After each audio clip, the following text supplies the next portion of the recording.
Welcome to Tech Brother with Amir. Today we are going to learn how to load pipe delimited file into SQL Server Table. So I have created a sample file in the input folder. I'm going to show you, and then we are going to load that file into the SQL Server. So you can see that the very first row is a header row, and it has all the column names: first name, last name, street address, phone number, and ID. The next rows are the data rows, and they have each value is separated by the pipe sign. So let's go back and create a table where we can load this file.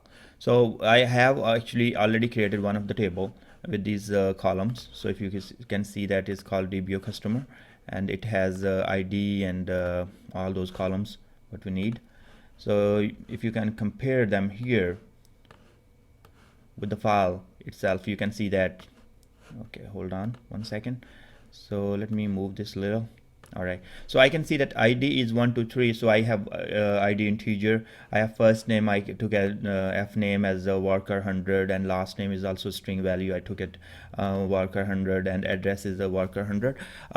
Right now I don't know, I'm not sure about the length of those columns. That's why I took it as a worker 100. And once I will load the data, I can always go and check the max length of the values for these columns, and then I can change it. So this can be your analysis or first time you are loading the data and taking a look and making sure the table definition is matching with your incoming data. So at the first you might have some extra length for string and for data, and then later you can adjust the settings for the table definition. So let's go and open the bids or SSDT and load this file. All right, so I have SSDT SQL Server Data Tools. If you have SSIS 2005 or SSIS 2008 or 2, you will be using bids. So let's click on file. If you do not have a project already created, you can go and create one by hitting new and project, and then you will select SSIS project. If you have already created the SSIS project, you can go to open and open a project. So I have one that I created in last demo. Okay, so once the project is created, it is containing our SSIS packages. So this one, if you have a lot of packages, it might take a whole lot of time. So you might leave this one open for your next demos. You don't want to close it. You hit SSIS packages, then you go to a new SSIS package. Okay, and to read the data from the source and write into destination, we need the data flow task. Inside the data flow task, we can use source and destinations. All right, so we are reading the data from a flat file. So go to sources and flat file source. Okay, and right now I left this one package one. You can always go back and rename anytime. So you can say load pipe delimited file to SQL table. All right, okay, so now you have flat file. Double click on this one and create a connection to the file. Browse. Okay, go to the input folder and then select the file. I selected the file. The extension of the file is .txt, so I'm going to open it. Now I don't have any text qualified, or and the header row delimiter is carried return line feed. I'm not skipping any rows right now. So, and the column name in the first data row, so that's correct because we have the column names in first row. And then go to columns. Okay, it read the data automatically. One good thing about that, see, it read the column delimiter automatically. That's a pipe in our case. So if you have a comma delimited file, and over pipe or a semicolon or whatnot, so what you can do, you can always come here and make changes if it would not read it by itself. So in our case, it read it automatically, so we are good to go. And next one is you can go and change the name of the output columns if you want. In our case, let's say I have F name, last L name, and address, and if I want to change them, so I can change them. So let's say F name. Everything is read at the string, and the that's what it is creating right now. So if I want to change this one to the, let's say this string ID is not a string value, here we have it's integer, so I can change this one. So I can change the names, I can do different things. So let's say I have last name, so F name. If I want to change last name to L name, that I can do it. Okay, street address, if I want to change this one to the address only, I can do it. Okay, and depends the output column width, like you want 150 and whatnot, that you can change.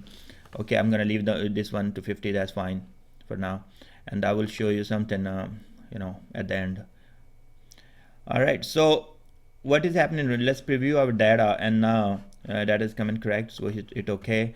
And retain null values from the source as null values in the data flow. That means if there are some blank values and you want to convert them to the null, this is where you can check the box and it will do it. And hit on the columns, and then you can see that the external columns and output columns, this is what we are going to get. Now we need to load this data into the destination. The destination is a SQL Server Table, so we can use OLE DB Destination, and we can make a connection to the SQL Server Table. So double click here. Now create a new connection. If you have used the connection or you have used more than one connections in the same project, they will be displayed here, and you can use one of them. I'm going to delete this one and create a new one for you. So select your SQL Server instance name.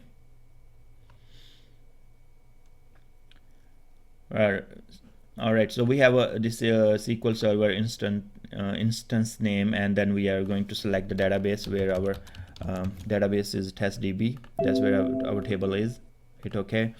All right, and now we have table or a view. That's where we want to load the data. So we are going to put the data or load the data into the customer table. Go to mappings, and you can see that wherever we made the column name changes, it automatically map them. If you have the same name on the input and the destination, it's going to map it. But where you do not have it the same name, it is going to ignore that. So we have phone number, phone hash sign, so we are going to map this one manually. Okay, so if you guys notice that right now it's saying truncation may occur due to inserting data from the data source phone number into other one, because this warning is coming. If we open it and go to mapping, we can hover over the phone hash, and we see that this is string. Okay, and here you have a length of the column in the destination is length 10, and here you have 50. So that's what I wanted to tell you when I was talking. I want to show you something. If you know that what is the exact data length and of the column, and it's the best you change it to the exact same, otherwise you will see the warnings. I mean, they are not going to hurt, because we know that even from input it is saying 50, length is 50, but the data coming is 10, so that's not going to fail it. But I recommend change your data lengths according to the destination, and make sure they're mapped correctly. Okay, so we are all set for this package. Let's run the package and go back and test the data. So right now we do not have any data in the customer table. What we are going to do, we are going to run the package and go back and check it. Okay,